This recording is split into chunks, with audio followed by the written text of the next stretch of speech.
Thank you. Is it on? Hello? Does that work? Oh, okay. I'm nervous. I've never spoken in a microphone before. This is obviously not the title of my presentation. I forgot to make a title slide. But my presentation is about how language affects cultural representation of disabilities. And this is actually perfect timing to go after Jack's great presentation, because that final quote, in that quote, the bishop said, "I am on the more powerful end of most oppressions," and one of those oppressions was being able-bodied. And what you see within that sentence is the binary that our society, the American society, is formed around, which is this binary of able and disabled, which says that you either can or you can't. You are either able or you are unable. And that is exactly what I'm speaking on today. So, I would like to introduce you to my brother, Sam. This is a picture of my sister, my brother, and I. Sam is obviously the one in the middle. And I would like to ask you to think about how tall you think he is. I ask you this question because most people, when they see that picture, say to my sister and I, "Wow, your brother is so tall." Well, I'd like you to meet Sam again. This is another picture of Sam. Sam was born 3 months early and has cerebral palsy, and he has been in a wheelchair for most of his life. He's about 5'4", so he's not that short or that tall. But regardless, this Sam lives in a different reality than the Sam of the first picture where his wheelchair is not visible. What I am trying to show by showing you these two pictures is this idea that images construct our reality. In particular, the image of a disability constructs the reality of a person with a disability and your relationship to someone with a disability.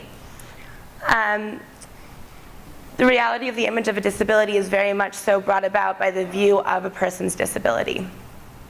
What this is how this is defined in our societies with the disability logos, which is this idea of able-bodied and disabled, where when you have a disability, you are unable, and more often than not, you're pitied in society. People have sympathy for you. They believe that you are unable to live a life of quality as someone who is not disabled. And it is very much present in images as well as in language.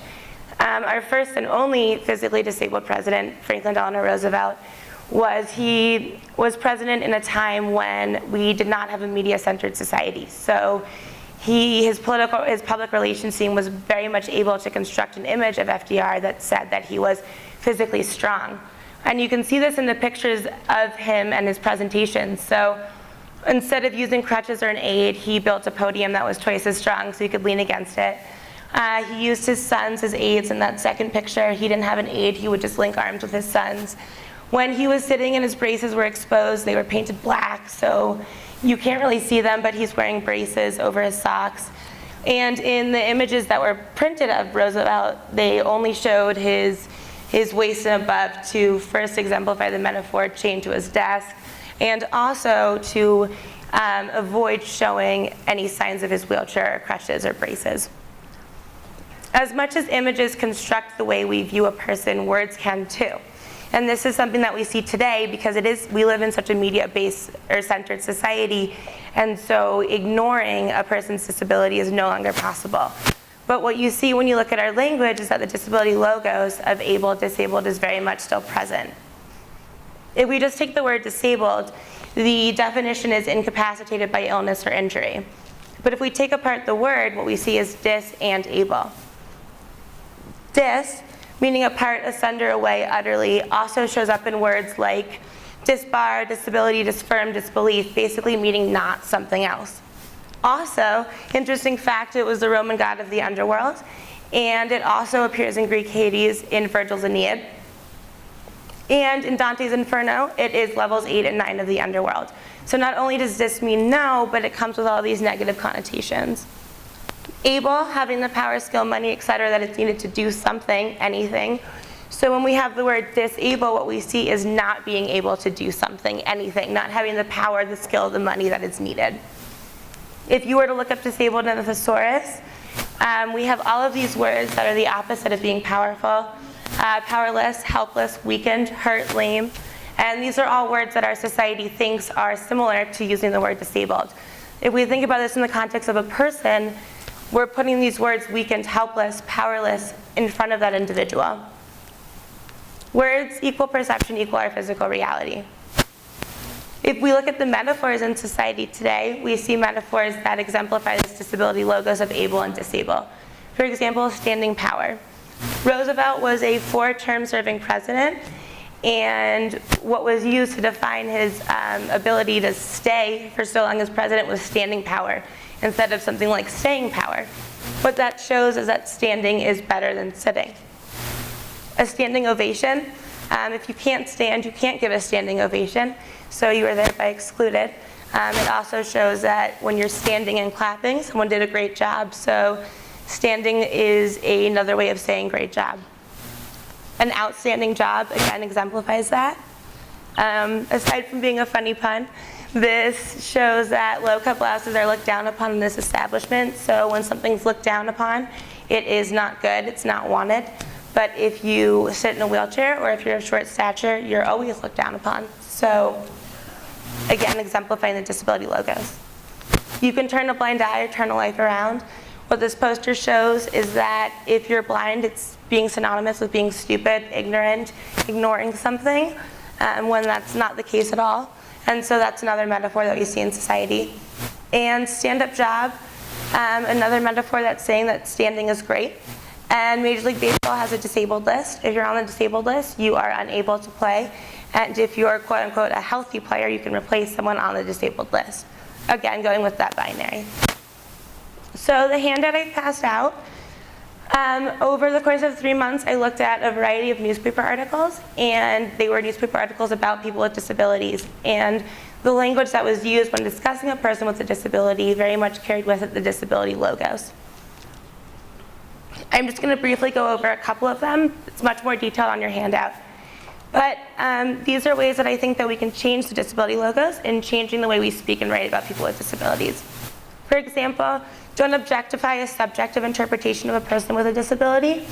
In an article about a boy with autism, the woman wrote, the author Lacaze wrote, "The dollars got the dreaded diagnosis on May 17th, 1993. What we see here is that dreaded, which is a subjective interpretation, is used objectively. In removing dreaded and just saying the diagnosis, the dollars got the diagnosis they feared, we're making it once again subjective, removing the disability logos. Don't describe a person with a disability as existing outside society.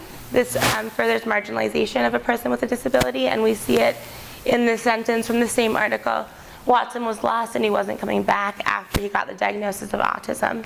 The cultural implication here is that a nonverbal individual is an alien being. They're outside of what we see as normal.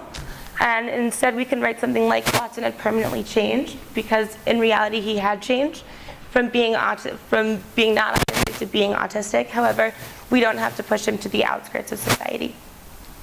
The point of view, so the way in which we write about a person with a disability in general, very much so can carry with the disability logos as well. For example, don't describe a person with a disability as an antithesis to a happy, interested, capable being, etc. In that same article, Lacaze wrote, "The smiling, inquisitive boy who'd sung and pranced around his house in Majee now sat sullen and withdrawn. He rarely spoke. Instead of saying juicer outside, Watson met his needs by tugging the nearest adult to the refrigerator or the back door." What we see here is that the Watson before he had autism was viewed as someone who was happy, and after he had autism, he was now sullen, withdrawn, outside of society, unhappy. The cultural implication, again, is that an autistic person is no longer happy or interested in his or her surroundings.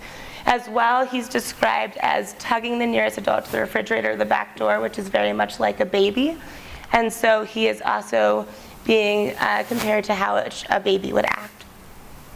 Don't portray a person with a disability as existing outside of society. Again, we see that instead of just changing a word, it's the way the sentence is written. The question lingered 2 decades until November 11, 2011, Watson sent a postcard from the other side. So now he's existing in an entire space outside of the norm, of the normal society. Again, the area of concern sent a postcard from the other side, and the cultural implication here is that a person with a disability existed in other space outside of the majority non-disabled society.